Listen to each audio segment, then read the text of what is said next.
Welcome to the Incredible Machines podcast, where we chat with incredible people doing incredible things. Today we sit down with Muhammad Seedat, an entrepreneur and leader whose journey takes us from selling ice lollies in high school to co-founding Hilaal TV, taking on senior roles in professional services, and even making waves in South African cricket administration.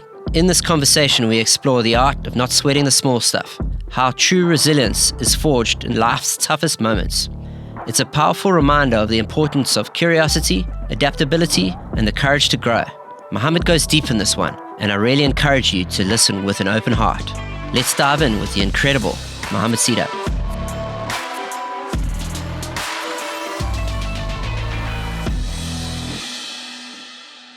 Welcome, Luke. Welcome, guys. Welcome everybody out there listening and watching. We're very excited about today's episode. My business partner Luke, creative director in the studio with us, and the incredible Muhammad Seedat. Thank you so much, John. So yeah, we started that lifeline exercise, but I think one of the things to segue in there quite nicely is if you could go back in time and you could tell yourself, your younger self, you can pick an age, 8, 16, I go for, is you could tell yourself one thing, what would you tell yourself? Probably not to sweat the small stuff. Because there's bigger stuff on the horizon that you don't know about. And it comes back to a quote, and not to be cliched at all, is they say that you shouldn't worry about anything, because worrying is as good as sitting on a rocking chair or the like, and thinking it's going to get better. And from the Sunscreen song, Baz Luhrmann, one of the lyrics was, worry, but know that worrying is as good as sitting on that rocking chair. So sorry to repeat that. But also the things that you should worry about, you don't know about yet. Yeah. So worrying is not gonna, not gonna solve anything. And thereby not sweating the small stuff. If that makes sense. It moves, but a rocking chair moves, but it doesn't actually go anywhere. 100% right. That's exactly what it is. Yeah. Okay, so that would be interesting. Where did it start for you? Where were you born? So born in Durban. Been in Durban for most of my life, except a few years in the UK, which was really beneficial to me. But always knowing Durban was home, and I think that's been pretty cool.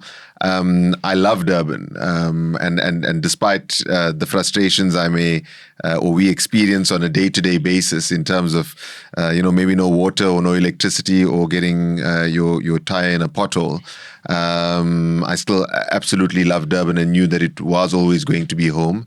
In the last few years, toyed off the move, and Cape Town seems attractive, but I think Durban will always be home because you can't ever leave anyone behind. And I think with the community that we've built here and been a part of, I don't think you can replace that anywhere else. Yeah. Okay.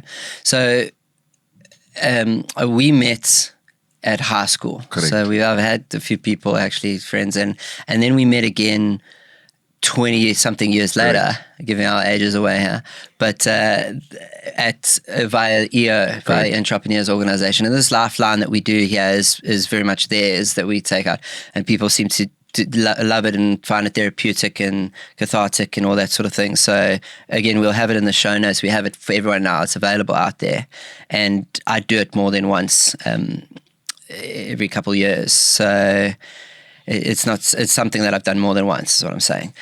So we met at high school. You were school anything significant in the coming up to there? Yeah, so I think in school and in the context of where where I am today, and that's literally by God's grace, is that I knew two things at school. So I absolutely loved the high school experience, but I was in a rush to finish school. And the other night, actually, I'm proud because my son goes to DHS and he's in matric this year. So I went to an event at the school and I looked at the Jeff Mace Award. I don't know if Jeff was one of your teachers. And he passed away while we were at high school, if you remember. And he was my English teacher. And he asked us, what do you want to do? And it was he was quite an introspective teacher. And I said, I just want to finish school and get on with my life. And he said, don't be in such a hurry. So I don't know why that came to mind now, but I think it's a lesson that I learned early on. I didn't adhere to that lesson. I rushed through life, and I tried to do as much as possible. And my brother even told me a couple of years ago, he said, listen, you've probably lived 2 or 3 lifetimes in your life, if you think about it. A cathartic moment as well was I was involved in a car accident a couple of years ago, and I was trapped in the car for a while.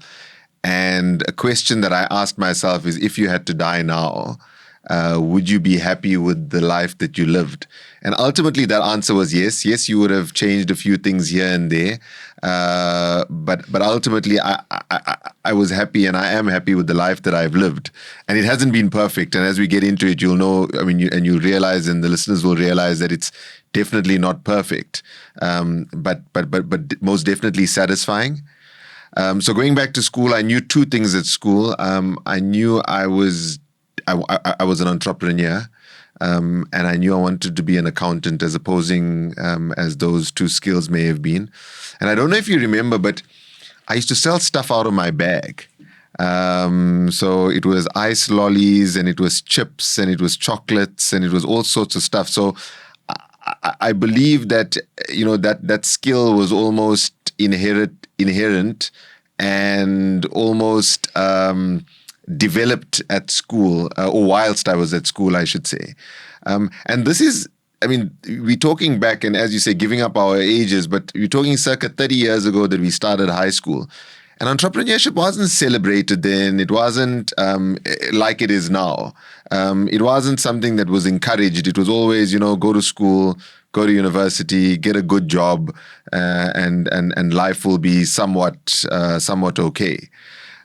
So many business enterprises at school, whether it was reselling, tickets to the cricket. That time, the cricket was sexy, and tickets would sell out. So I would buy tickets as they came out, and closer to the match, sell them at a marked up price. I don't know if that was legal or is legal or not.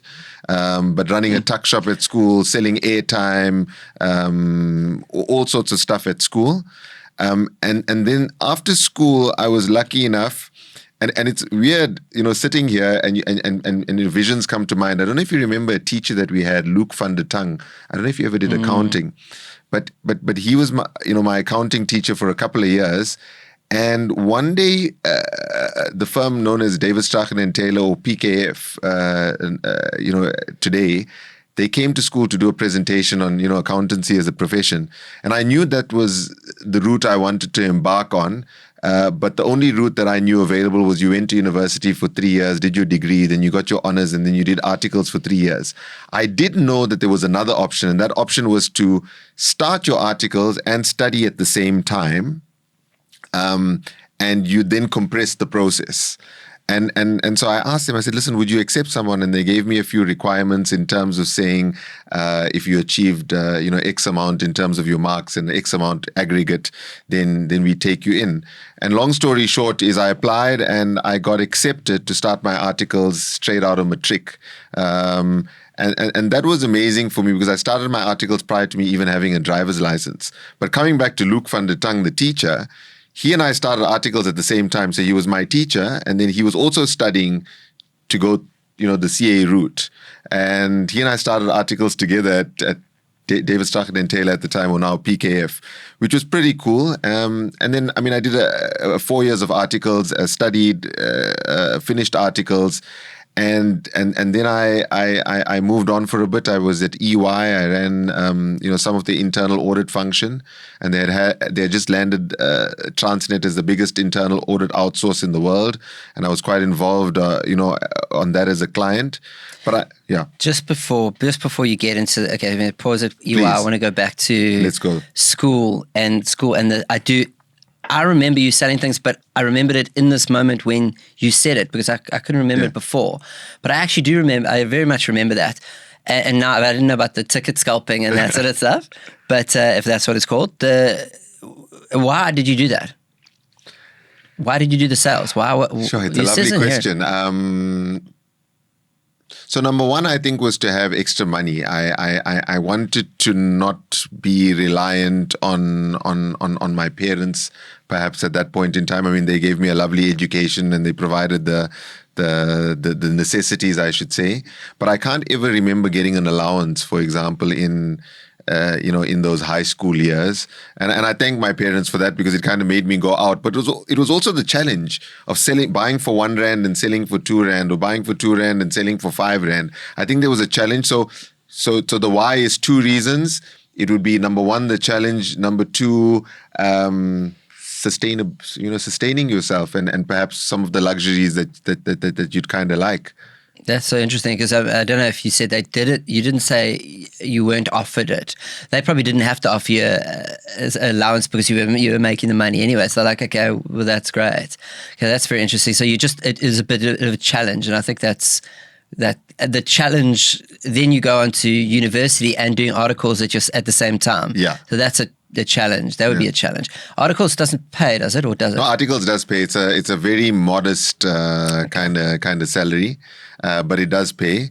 Going back, and it's amazing, as you're quite right, this lifeline is so powerful, because there's an image that comes to mind, and I actually forgot about it. I used to sell clothing as well at flea markets or markets. And I remember where I used to procure the clothing from, and then obviously sell it, and that was pretty cool as well. So that led to the multiple kind of income streams or different small businesses at that point in time. Okay, and it'd be interesting for the listeners and watchers as well, for like kids need to, and how to enable their kids to do that. Did your folks play a role in this at all?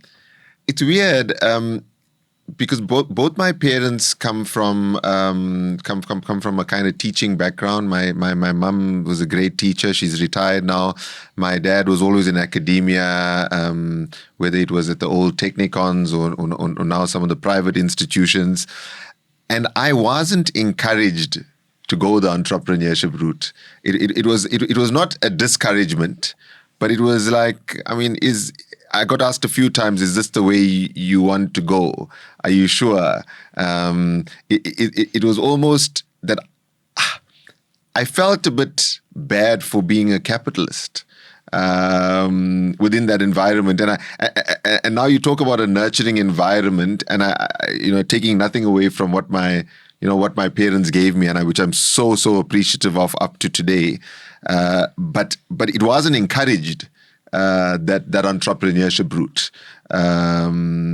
It was not discouraged, but it was not encouraged. Like, hey, listen, you're doing well here. Let's see how we can expand it, etc., etc. And then, okay, so got that, but that would tie nicely into an entrepreneurial trait of disagreeability. So it didn't really matter. Like, no, it doesn't didn't. Matter. You're quite right. You just do it anyway. I do it anyway. But so I love that. Into just procurement, you said the word, which I'm thinking as a 16-year-old now when I remember you selling stuff. So how did you go about doing any of that stuff? So it was simple, and this is where I wish I could get back to simplicity as an entrepreneur, because we often now, and that accounting stream that I followed, even though I think I'm fairly good at it, is it discouraged the risk management. It messed up with your risk assessment mechanism on a business. So going back to the example of the ice lollies, I kind of said, number one, maybe no one's providing that exact product, but it was a product that I identified that I could literally make 100% markup on and still be below where the tuck shop sold for, or there was a guy, I don't know if you remember Temba. I remember Temba. Temba used to sell very similar to me, kind of fairly informal. Yeah. But it was saying, listen, there's a gap in the market, and it's nice that I've never unpacked this, but there's a gap in the market. I can buy for 1 rand and sell for 2 rand. I'm using a simple example, and that's it. But it was also speaking to people. So for example, the clothing, it was, I don't know how I got to a guy who was able to supply clothing, but I got to him, a good friend of mine, and when he showed me the price of something, I said, sure, maybe I can sell this for more. And it was identifying a product easily that could be sold for more. Simple entrepreneurship or business. Yeah. Okay, so you just figured out, but I didn't overthink it. I think that's I'm overthinking it. Yeah. So at the time, because probably I knew no better, and you've got a clean easel, in terms of what business should look like, and not thinking, what if I bought it and it didn't sell? What if I bought it and it went off? What if I bought it and this? And I think, now that I remember correctly, the clothing supplier was actually on almost consignment. So he would give me stock and I would sell it and I'd return what I didn't and pay him what I... So I think that was... I de-risked that kind of it. I wouldn't call it de-risking then. It was just simple. Maybe I didn't have the money to outlay to go and buy from him. So he said, listen, take what you need to go and sell it and come and pay me back at the end of the day. As simple as that. Okay, so it's a fortunate situation, but then there's always that thing that we make our own luck. And I think being open and being that positive mindset is entrepreneur. Another thing, that glass is always half full. It's always half full. It's never half empty. It's always half full. So that's interesting. Okay, so articles and doing it at the same time as you're studying, that must have been totally time consuming. Totally time consuming, and adding into that I got married at the age of 19. Okay. So now you're married, you're studying, you're doing articles. I had a few businesses in that time as well that I was doing articles. I had a store, I don't know if you remember Wilson's Wharf. Yeah. So I had a chip and dip shop there at Wilson's Wharf, and then I sold that. And when Ushaka opened, I opened a chip shop at Ushaka, and this was in that articles period. So still trying to wheel and deal a little bit. But if you ask me now, I never really assessed it. But I didn't have much time to do more entrepreneurially. I was strapped, as you say, studying, working, married, one or two businesses in between. I could have possibly done more had I had more time. It didn't sound like you would have any time at all. And then you went to the UK for a period? Yeah, so I went to the UK for kind of 2 years. What an amazing experience. I was a financial analyst for two different companies. It was in the heyday of the UK and contracting, and where you could earn some really decent money as a contractor. South African accountants were always in demand, and that's where I really saw the world. If there was a time, I hadn't traveled much before then, and that's where I was able to now travel and see Europe and understand what a market looks like and feels like, or a real market. Okay. Just take me back that South African accountants were in demand. Why is that? I've never heard that. It was always the work ethic. I think more than anything else. The accounting training that we received. At that point in time, 20 years ago, it was. After articles, you could walk into any job. I remember there were 3 kind of options that I could have taken after articles.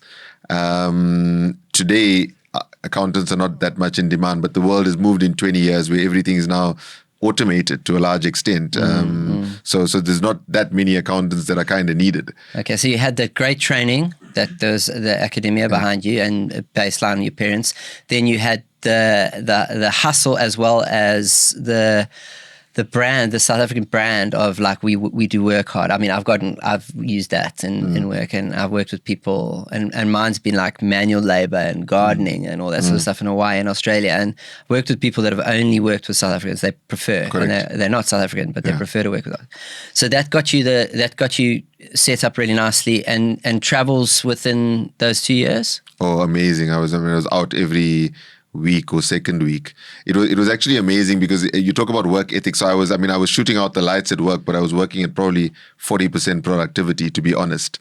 So the rest of the time was looking for cheap flights into Europe and catching a Ryanair sale at £10 and all that kind of stuff. But really, really enjoyable time for me in the UK. And were you still managing businesses as well? So Sure, it's amazing because this is now you pick up. So I identified a few. So I started importing. It was a gadget. It was something that was so gimmicky at the time around the world. But I went to the Canton Fair in China while I was in the UK, and I found this product and I sourced it and I imported it, and then I was selling it on eBay. And this is eBay or selling on the internet in the year 2007 to 2009. Where, for example, now we are amazed today by Checkers 60/60, but Tesco did it in 2007. When I lived in the UK, Tesco would deliver like that to your door you ordered off the internet. There was no apps at that point in time. So selling on eBay, literally, in our lounge, we used to have these, there was nowhere else to store it, these boxes of this product. And I'd then walk it to the post office on my way to work and drop it off, and it would get shipped to whoever bought it. So pretty cool for a South African at the time. And it shows you, I always talk about an enabling environment. Is where can an entrepreneur most thrive? An enabling environment is often underrated, because you can be the best guy under the sun, the best entrepreneur, the best mind, but if you're not in an enabling environment, you're going nowhere. Or your effort doesn't equal the potential highest reward that there is out there. Okay, so it's not all under your control. It's never all under your control, and that luck meets preparation and that stuff. And we'll go through it in my, as we go through the lifeline. But they were often, I've lost the most amount of money in businesses where I was too early in the game. Mm. Where it was a great idea, it is a great idea, it worked everywhere else, but it was too early for the South African market. And I burned my fingers badly in investments like those, or businesses like those. Okay, perfect. Let's get there. You come back after 2 years.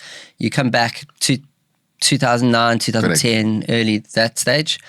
Come back to so the one thing that I want to just bring to your attention is I saw the 2008 financial crash in the UK, which was really mind-blowing from an education point of view. I mean, this is seeing images of people jumping off buildings in Canary Wharf, the bankers, for example, or literally overnight the economy slows and then shuts to an extent. So that was a big eye-opener for me. I always get the question, you should have stayed on and, you'd have got your passport in a couple of years. I always knew that I wanted to come back to South Africa. So I love the UK, I love London because I've got a familiarity with it, and every time I go back, I enjoy it. But it was never, ever going to be home for me. I don't complain that the weather was bad and this and that. I just knew that was never going to be a permanent home for me.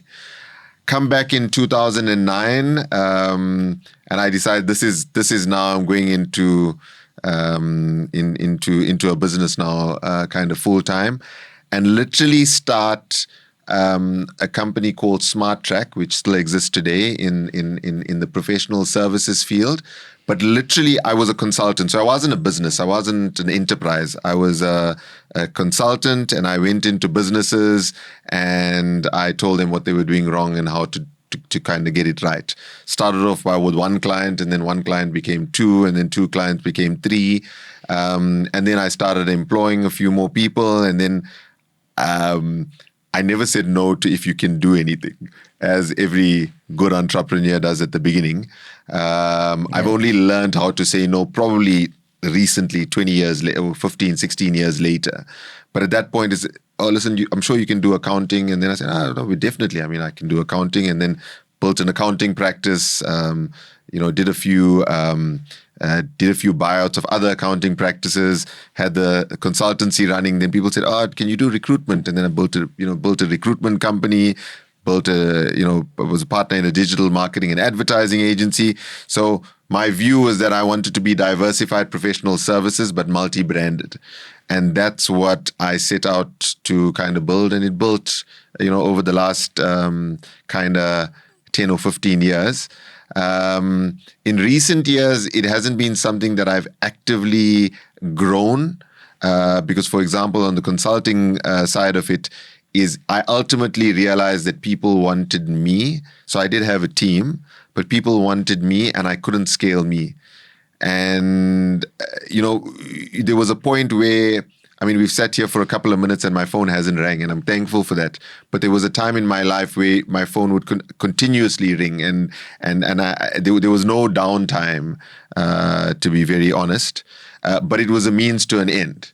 And on the accounting side, we went, through a few highs and lows, but I identified probably 10 years ago that accountants would be redundant one day. These were the days where someone would pay you to process your bank statements, where someone would send the bank statements in, and you'd have some staff member, capturing it onto Pastel or Sage now. Whereas now, in an instant, you feed that in a CSV file into your, whether it's Zero or one of those kind of applications, and it's done seamlessly within a minute or two. So I'm glad that something that I picked up in terms of what could happen in the future actually happened, because you can get a few of those kind of decisions wrong. So just go. I love that, but take me back to, you were stretched, your phone never ringing. That sounds like a lot of pressure. Never stopped ringing. Never stopped ringing. So that's a lot of pressure. How did you manage that? Like, that's the difference between, and I understand exactly what you said about not being able to scale yourself, although I'm seeing people do that now with AI. It's very interesting. But not being able to scale yourself, and then the pressure that comes from that, because that's when you're in a situation when you are needed. I love to be in situations where I'm wanted, not needed. Like, I can step away, and I love my team to be the same. Like, I love that of my team. I really want them here, but I don't need them. If they got to go and they got to go do their thing, that's on them. They can go do it. But then that pressure of being needed, how did you deal with that? I think when you're in it, you don't see it. It's a great question. I think when you're in it, you definitely don't see it. I think I thrived on that energy at the time. But as you realize, and we sound like two old bullies sitting here, but it's definitely something I couldn't do today. It's an age thing. I think it's a point in your life that you do it. All you have to do is not get sucked into it, because it was a means to an end, and I loved it and I enjoyed it, and I was on the phone all the time. I mean, it's amazing what it does to your psychology. The best thing that I do in a car at the moment is I think, and I'm happy not to be on the phone. Whereas, in the past, if I got into the car, there was definitely someone I wanted to call and I needed to call, and whatever else it may be. So it's just like it's a change. But I also realize that I'm best when I can think freely, and I can give off my best when I'm thinking freely, and I have a landscape view. And I think doing nothing, or what people say, you're doing nothing, but I think doing nothing is underrated, because just the ability to think, and I think that's what we were meant to do as human beings, is we were meant to think. And we see that, I mean, for example, with AI at the moment, and what AI can take over, and the whole debate about, I mean, more better than me in this regard, but let AI do everything and let us think, for example. And I think that's the way. I hope I answered the question. No, that is. How do you do that? How do you give yourself space to think, other than in the car? You're not taking calls. So I think it was. I'm a big reader of Robin Sharma, and ultimately you don't think you're making progress in terms of the stuff you say, but inherently your brain works as you take it in and you process it and you do action it somehow. I think decent breaks away from the busyness, whether that's physically or not, or doing things that bring you joy and the simple things in life. Like, I mean, I've embraced, I mean, not in recent times with we don't know what the state of our beaches are, but to be able to just go to the beach and not to feel guilty about it. Because I think entrepreneurs, I used to feel very guilty in the early years if I was not doing something at every point in time. So, I probably was programmed to work 16 hours a day at that point in time. But if you asked me, listen, let's go to the beach at 5 o'clock, I'd say, no, listen, I'd rather work because I've got work to do. Whereas now, if you ask me that question, I'm probably going to take the beach as the answer. Okay, that's very interesting, because I resonate with that, and I think it's that guilt. Like, it's but is there any regrets in not doing that? No, I don't think so. A pretty cool question again, because I don't have a regret. I wouldn't change anything. That's a cool thing about the life journey thus far, and some of it has been incredibly, incredibly hard, where you don't know if you're going to come out the other side. I'm just talking mentally. The loads that you carry at different points in your life. Going to take us through one. So I'm going to take you through one which I haven't ever explored before, and we'll see how this comes out. But I mean, one of them was I got married again sure, 5, 6 years ago, in secret. And I then had to reveal, about a year after I got married in secret, I had to reveal it to everyone because it was in total secret. And obviously, you know, our religion allows us to marry again. Okay, pause there.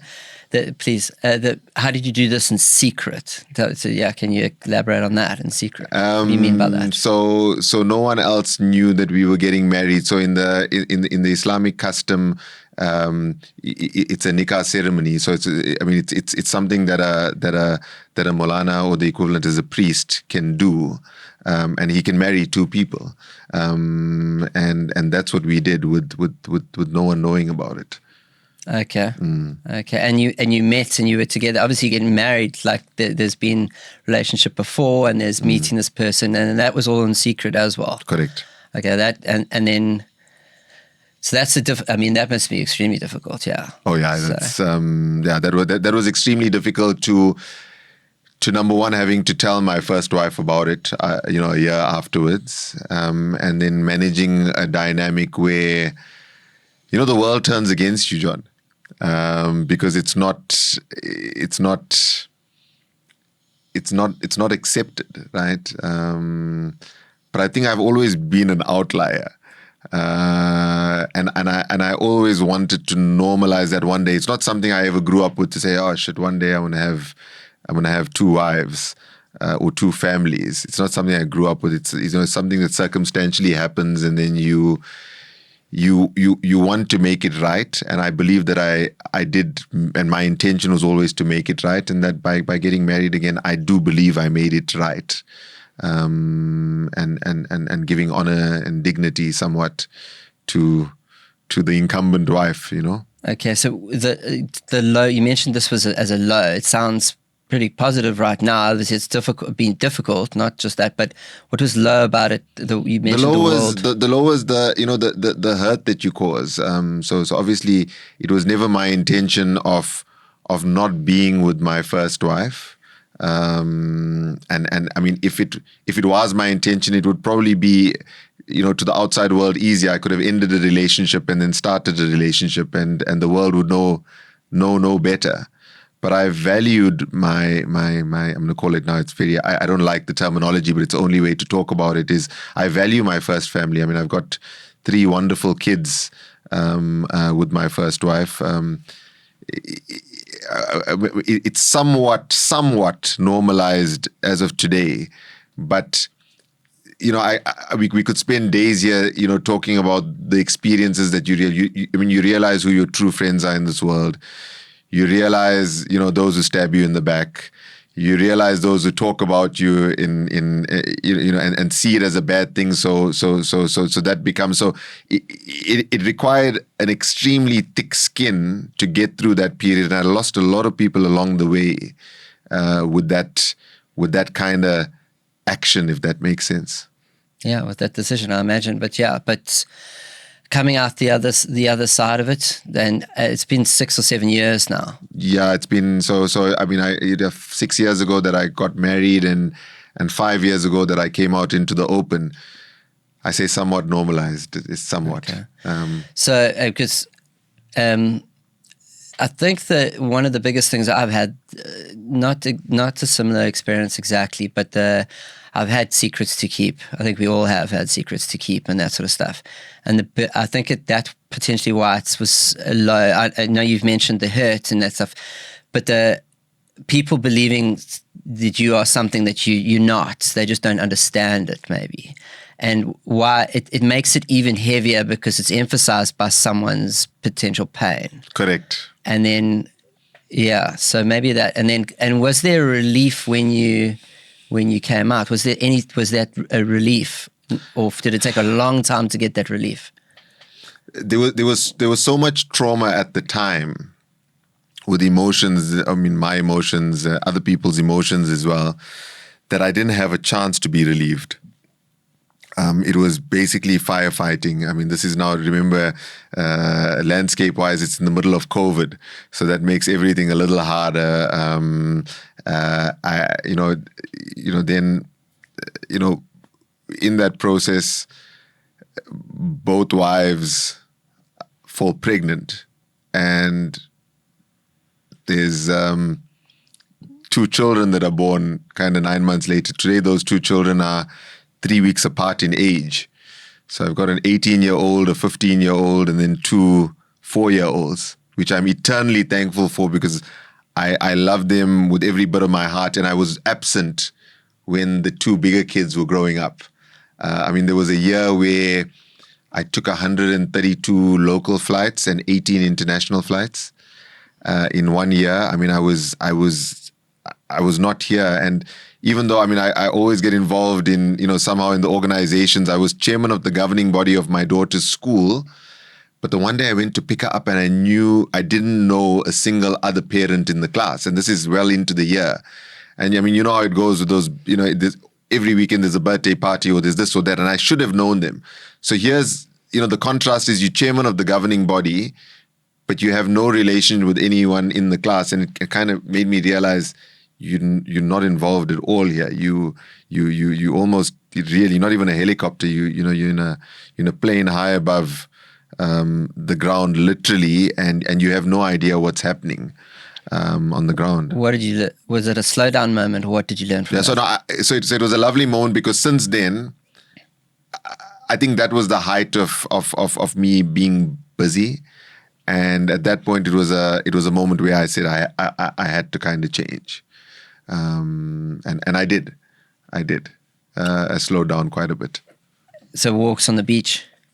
Not yet. Not yet. I mean, walks on the beach, I think, have come fairly recently, but not then. And I think, you talk about the walks on the beach. I think EO has helped a lot in that regard.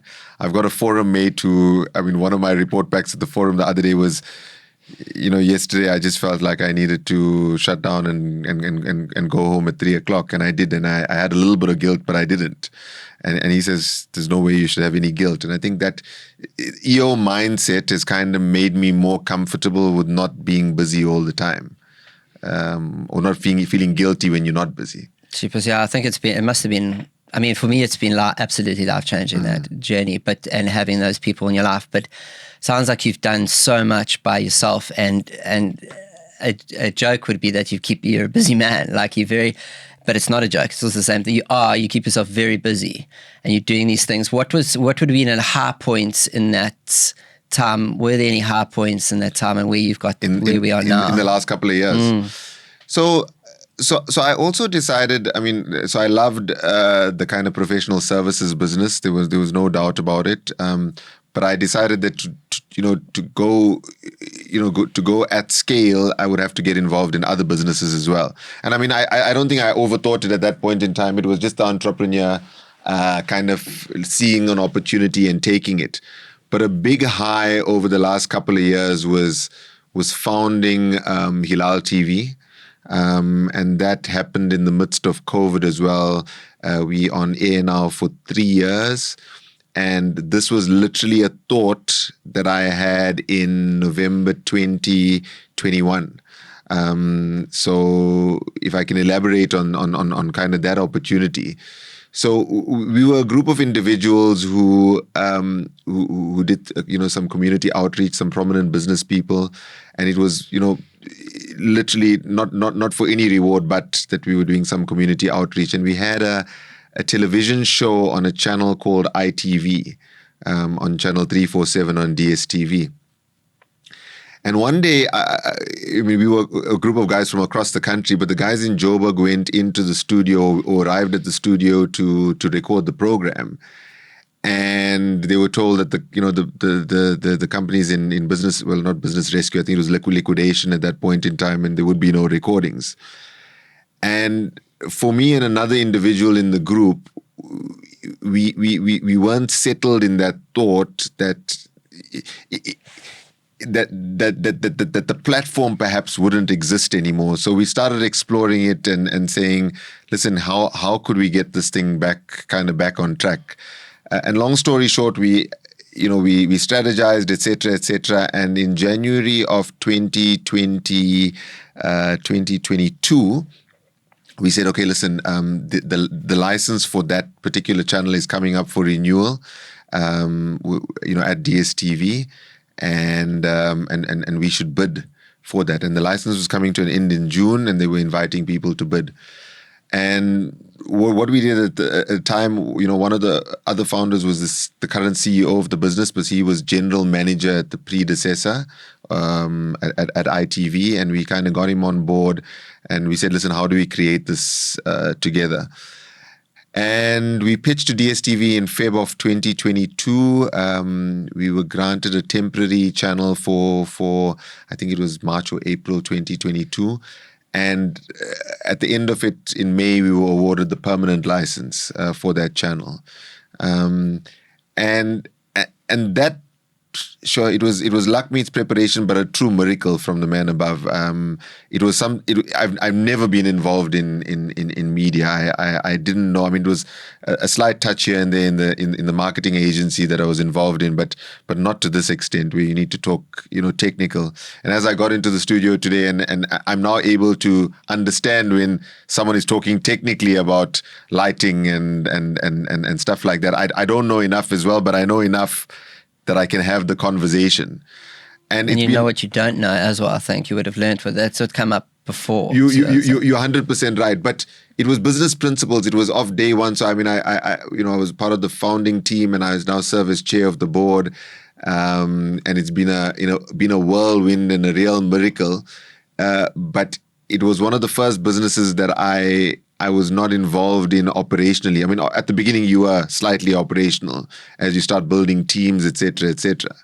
But I'm not operational at all unless I need to solve a challenge, and that's been pretty cool. The fact that you're there but you're not there, and you understand that your role is more strategy, and your role is more thinking, and your role is more problem solving and unblocking. Where there are blocks in the system, and that's where I'm actually great at. I believe that I'm a better leader than I am a manager. I've come to realize that now, with all these fancy assessment tools. But even without the fancy assessment tools, I can tell you that I'm definitely, I can inspire better than I can operationally, manage a person or a team. And your guilt that you feel resonates with me. It makes me feel like you like to lead by example. Is that something? I would like to think so, but I think I lead better by inspiration because I'm nowhere near perfect, and that's what I've come to understand as well. I like that, lead by inspiration. I love that. That's really cool. Yeah. Okay, quickly if you can before we. Go into the next section. That was going to be one of my questions. You started to answer it. How do you transition your accountant, HR business, digital agency, a bit of marketing to the full-blown media? Did they need a finance person, or did you? No, so it was just the opportunity, and I think that was it. So I mean, there was dabbling at points in time, and I'll talk to you a little bit about a venture called Smart Space, which was co-working, and that's where the business was and I'll call it what it is, a failure. But it was just it was not transitioning. It was seeing an opportunity and executing on the opportunity. So there was a potential that we could win a channel, and we went in and won the channel. I must tell you that it was pretty cool that the relationships that you build over the years always come in handy, and not as favors, just as people knowing that John or Muhammad is a trustable person to work with.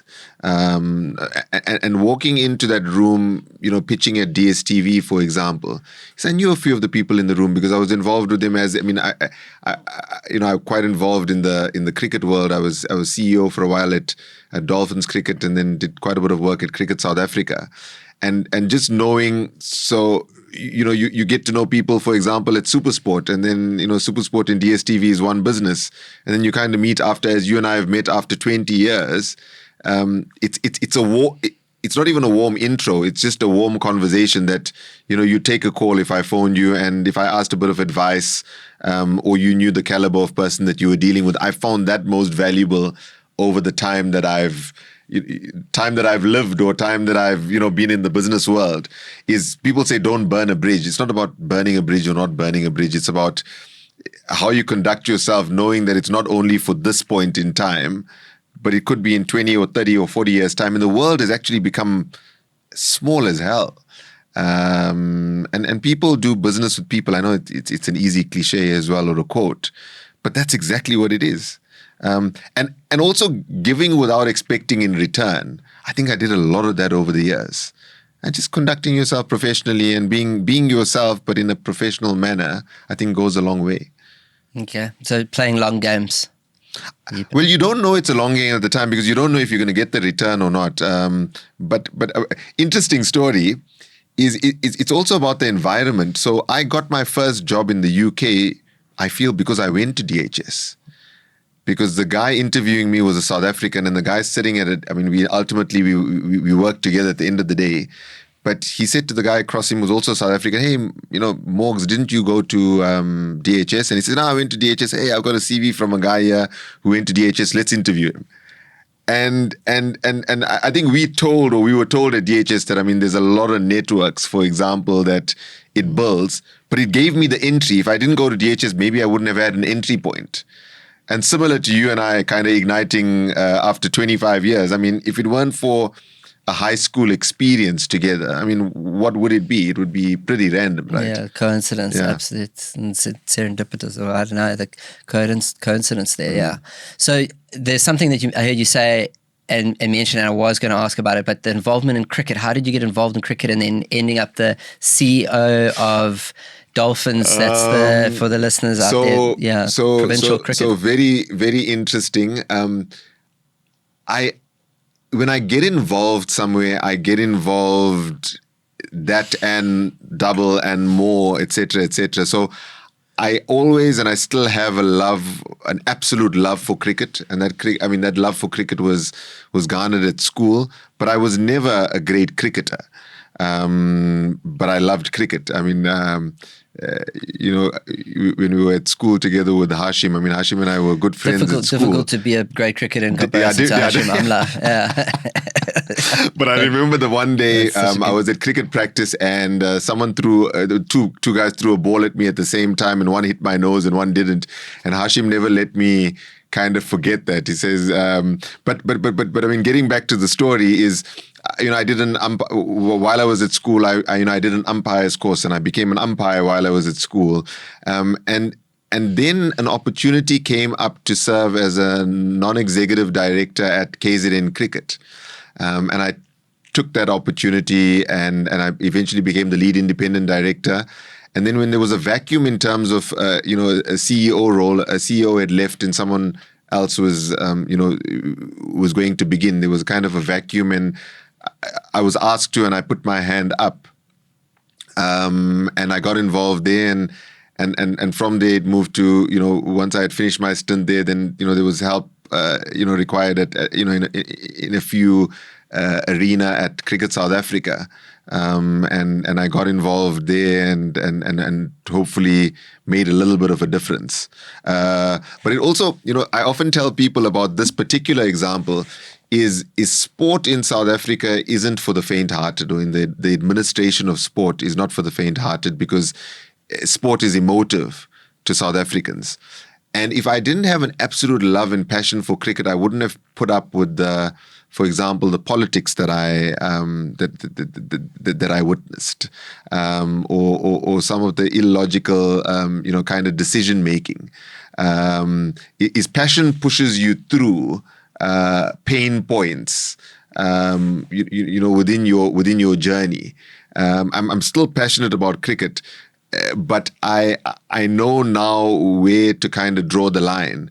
So, for example, I mean, I love cricket, but if you ask me if I've ever properly watched an IPL match over the last month or two, or however long the IPL is running, I haven't, because I'm almost a little tired of cricket, and these waves will come and go.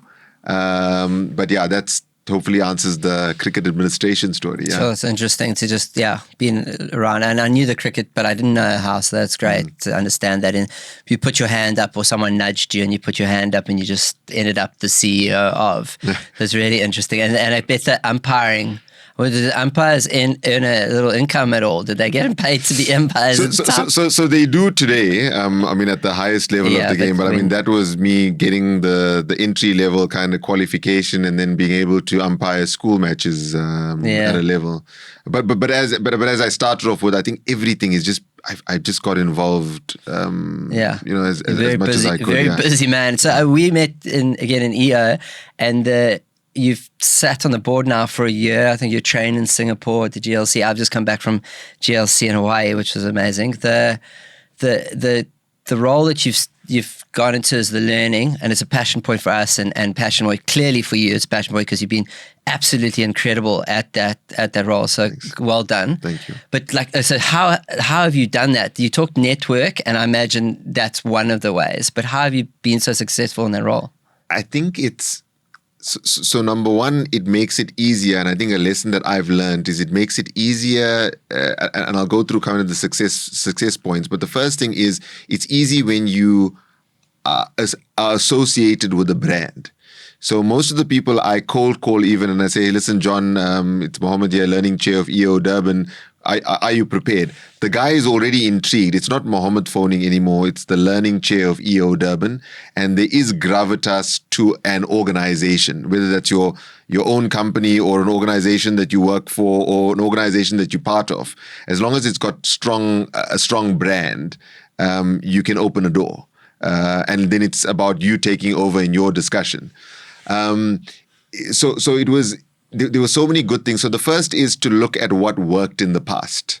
So looking at data. So I went back, together with our chapter manager saying, listen, what worked in the last 4 or 5 years? And bring that back. And then something for everyone. So almost creating a buffet where you have a high frequency of events, but something that everyone can kind of eat from. I don't expect that everyone attends every event, but I'd like to, have different menu offerings for different people at different points in time. Energy, I feel, is a big thing, starting with your own energy. So I believe that I energized it to an extent. And success breeds success. So, for example, we had an excellent ITB with Ray Levitt, ex-Auction Alliance, and now with a storage company, InnoStore. And I met him at an auction a couple of months ago, and we were sitting next to each other at the auction. I said it was amazing because 10 years earlier, I was at an auction. It was an Auction Alliance auction, and he was there. And this was at the height of Auction Alliance, and he was nudging everyone to kind of bid. And I went up to him. I said, Ray, listen, it's amazing seeing you after all these years. Imagine, I mean, you are here at an auction, bidding. These were your employees previously. Now they broke away. They founded their own auction company. And now you're here bidding as a buyer. And we kind of got talking. I said, listen, I'm chair of EO Durban, chair of learning in EO Durban. Would you be prepared to come through? And it was easy. It just required a little bit of logistics and planning, etc. And we got him there. And then he says, listen, and then I reached out to him the other day. I said, listen, I know you've kind of had some business transactions with Gidon Novick, the ex-CEO of Kulula and the founder of Lift Airlines. And I said, can you give me Gidon's number and I'll try and get Gidon in? So I popped Gidon a message and I said, listen, we had an ITB with Rail. We'd love to have one with you. Can you do one? It was easy. And I think that success breeding success is a huge thing. Number one, for your own confidence. Because literally now, and I haven't done it in recent years where you call someone. And I've been loving just calling people and kind of just being on their case to say, listen, come, let's do an event. But I think the ultimate reason for success was planning, or is planning. And I think we were in a learning day the other day, and in doing something, it takes the same amount of time, but often we wait more time to execution rather than planning. Whereas if we spend the same amount of time and spend 50% planning and 50% executing, as an example, it comes to probably a better result. So in terms of planning upfront, I'm generally a fairly disorganized person, even up to today. Because there's a lot to do in a finite amount of time, but planning has definitely helped me in being able to do this. And I mean, I think you saw, and I say it with utter humility, I mean, we achieved the second best learning chapter in the world out of, I mean, what's that, 200 odd chapters or something like that. And this is a small South African chapter, on the continent. And I think it's about boxing above your weight, maximizing each rand of spend, because there was a lot of learning that went into that. And those are kind of some of the success factors. I hope that answered the question, John. Yeah, so I'm trying to look for it now, and it makes me think of this because it does tie into understanding the brief, understanding what you're doing, and that's when you get to plan. But this came up to me now. It's like if I had an hour to solve a problem and my life depended on the solution, I would spend the first 55 minutes determining the proper question to ask. For once I know the proper question, I could solve the problem in less than 5 minutes. So it's a planning. That is like, right. So you That's got exactly what it is. And I agree with you. People overestimate the time needed to actually execute. The biggest thing is to actually execute, but you need to plan and don't get stuck in the planning and that sort of thing. Okay, that's brilliant. I think we and like I said, you just mentioned we won that. We were mentioned. It was lovely to see that Durban being mentioned in the Global Leadership Conference and in the learning specifically. And so it's done an awesome job, and I'm so looking forward to the experiences now. That rail effort, I went to that. It was such an interesting session with him, and just to chat to him and hear his story and his side of things and all that was very, very interesting.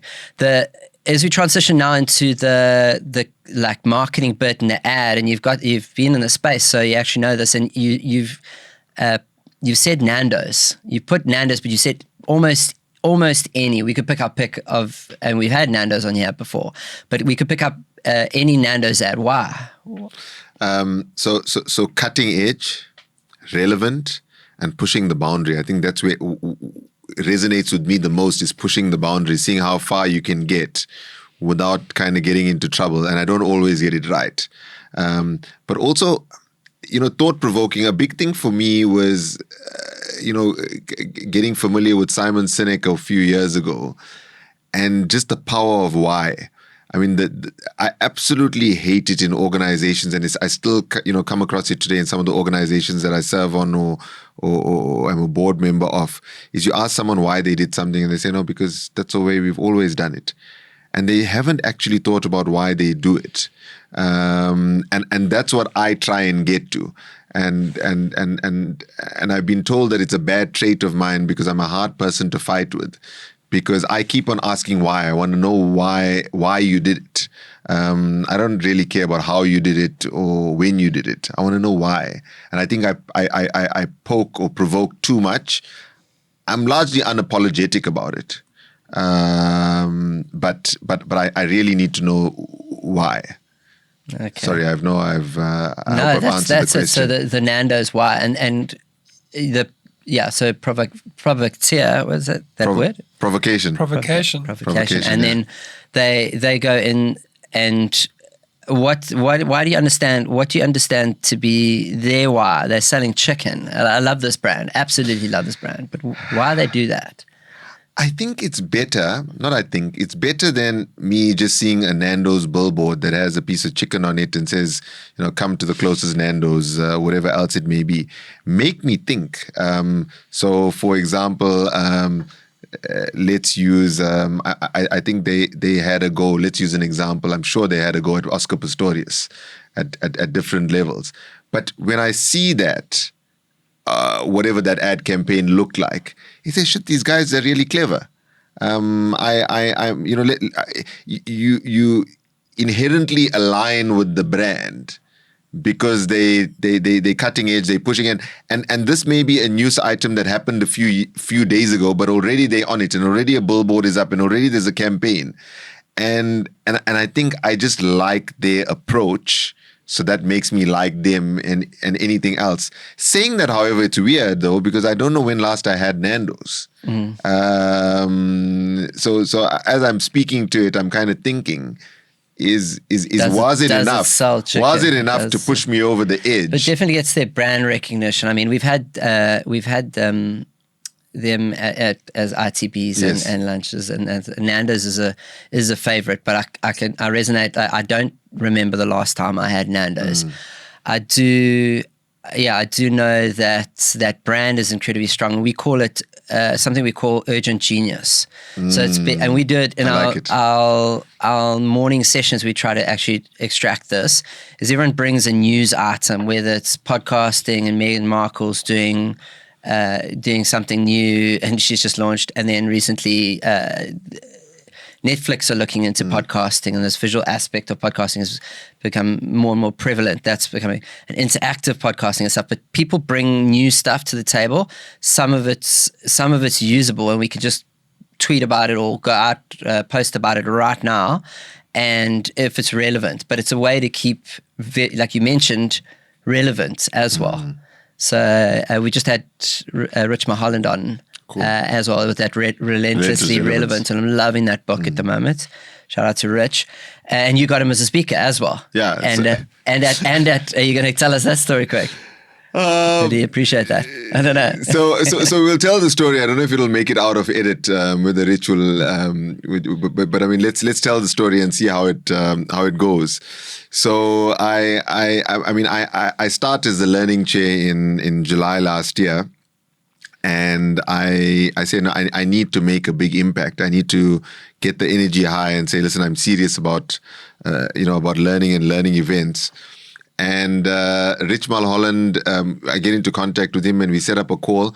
But is that through because he's a EO member? You know of him? I had no idea who Rich Mulholland was. To be honest, I hadn't ever come across him. You don't have to tell us the ones and zeros. No, I'm not. I'm not. Yeah. So I think because I love the story and I know he loves it also. So I know that he's out of our budget.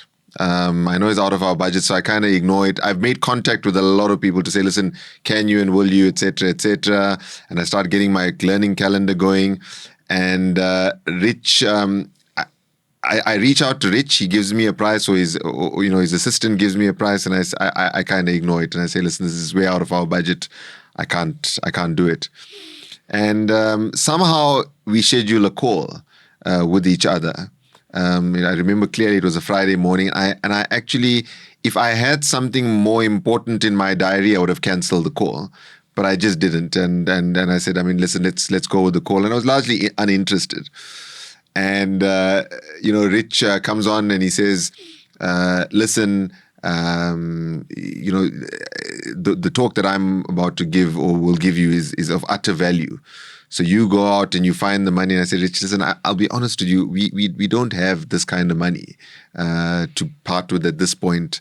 And he says, no, I mean, you can't underestimate the value of education, etc., etc. And he's on a spiel. And then he kind of tells me, listen, I got a deal for you.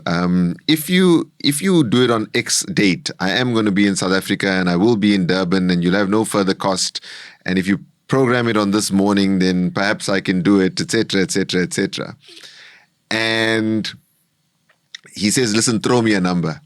So I say, Rich, if I'm going to throw you a number, then I'm going to insult you and let's rather remain friends. I've really enjoyed this conversation, but I'm going to insult you and I don't really want to do that. I do understand what you're saying. There's a lot of value you're giving. And he said, no, throw me a number.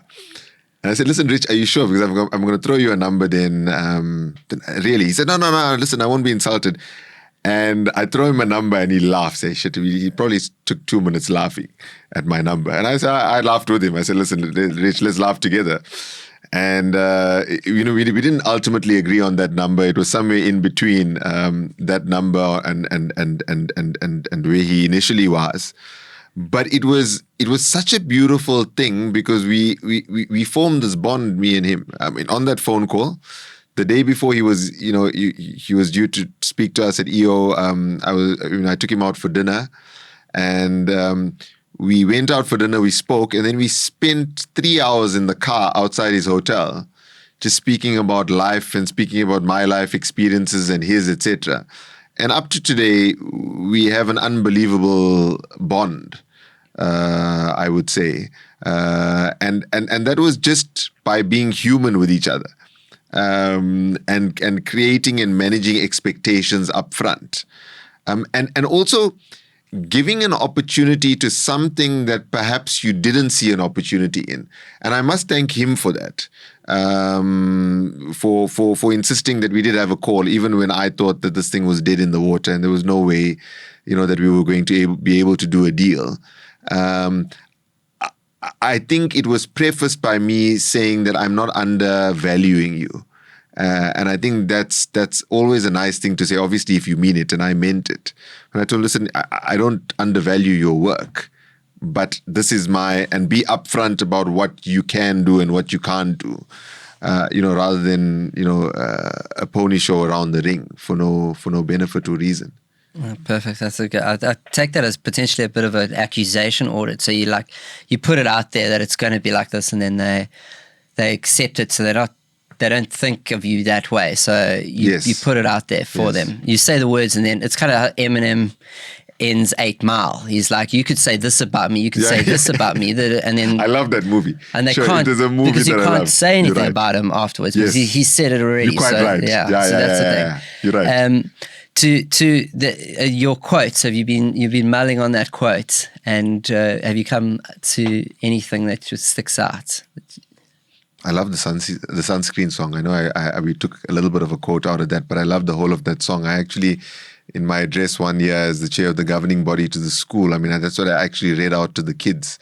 And there's a lot in there. I know you're asking for one quote. I don't know if that's brilliant. Yeah, I love that. I actually played that for my previous agency.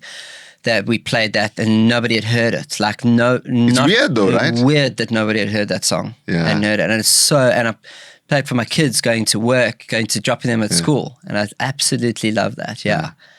Okay. So we'll just add the link in, and people can listen to the sunscreen song. Very nice. Don't forget to wear sunscreen. But yeah, it's absolutely brilliant. Is there anything that I haven't asked you that you would prefer I did? We've pretty much gone through. I don't think I've ever been this open. Thank you for that. Or vulnerable, especially in regard to some points in life. There were a few years in the harsh days, a few days in the harsh years, where I can remember looking at myself in the mirror and saying, "Can I go on with this?" And I think that sometimes, and I'm not talking in an utter suicidal way. It's just, in the harsh times, you only have yourself to account to or guide. And I think I've become, even though I'm a very social person, I've become more of a loner in the last couple of years. Because we talked about that blank canvas at the beginning. That blank canvas keeps on being eroded by life experiences over time, and your point of reference is differs at different points in that journey. But you almost have to clean it out, and have that beginner's mindset in a lot of things that you approach. So that's something I'd like to speak to, or take note of. A large part of me in my early 30s dedicated myself to a project which was called Smart Space, which was at the time the largest co-working space in the Southern Hemisphere. And I battled. It was a business that became great, but due to, number one, being early for the market and a few extraneous circumstances, didn't survive. But it would never have survived COVID in any case. So, it closed down probably 2 years before COVID hit, or a year or two before COVID hit. And whether it closed then or in COVID, I would have probably had a worse kind of experience had it closed in or been forced to close in COVID. But I was way too early for the market. This was in the age where, what was that international co-working company? It was highly, highly overvalued at a point in time. It's so cool for the listeners or the viewers to know it. WeWork. WeWork, that's it. I was trying to WeWork, and this was on the coattails of WeWork to saying, listen, this thing is working everywhere. And I mean, they were being valued as a tech company at some point in time until they also went a little bust or a lot. So it was a tech company because it's similar to Airbnb and Uber, where they don't own, they just own the tech that books the slots for you. Yeah, but also, I mean, it was such a unicorn that it was overvalued for all the time. And I said, listen, if these guys can work and no one's concentrating on South Africa, there's something here. And for that to fail, it took a lot out of me. It took me a good, I'd say, a few years to recover properly. Where you don't think about the ifs and whats and what could have been and what should have been and what may have been. So that was a bit of a low in my life. So I'm sure you've heard this before. You often learn the most from the very difficult or negative journeys or part of the journey. I've learned a lot. From those I've learned a lot, and there's a lot more to learn. So yes, my approach is very different. But at the time, and it's easy to say, it's easy for me to say now, but you don't see it as a learning when it happens. You come against yourself personally, and I was extremely, extremely harsh on myself. It affected my psyche at the time. It affected my confidence, to an extent, because no one likes to fail. But especially entrepreneurs hate to fail. I think it's... And it sounded like you had multiple successes, so it's quite difficult to have one. Well, exactly. And I think you become somewhat untouchable, and maybe you don't look at the blind spots in that era of, where you think you're untouchable. And everything you touch may turn to gold. And then when you hit with something that is an epic fail, you kind of brought back to reality. And now I can say it's a learning. I can tell you at the time, there's no way you see it as a learning. Yeah, that makes me think of Meditations. Whose Meditations is written by, not Julius Caesar. It's one of the Stoic guys have been talking about it. Yes, man. Marcus Aurelius. So Marcus Aurelius, so that sounded like it humbled you. So I love this story about Marcus Aurelius and how he apparently paid a man to walk around with him, and the man had one job. All he had to do is when Marcus Aurelius spoke in front of crowds or spoke to people, he had to come up to him directly afterwards and said, just remember, you're only a man. I love it. That's it. Just remember, you're only a man. I love it. So that failure could potentially humble you, and it seems like it's been success now, but you know a lot more. Is there anything you want to close with? Anything you want to? No, I think it's been pretty cool. Thank you so much, John. I think it's been it's been incredible. Yeah, it's been awesome, man. Yeah, love the hearing incredible the story. Thank you. Incredible Muhammad Seedat.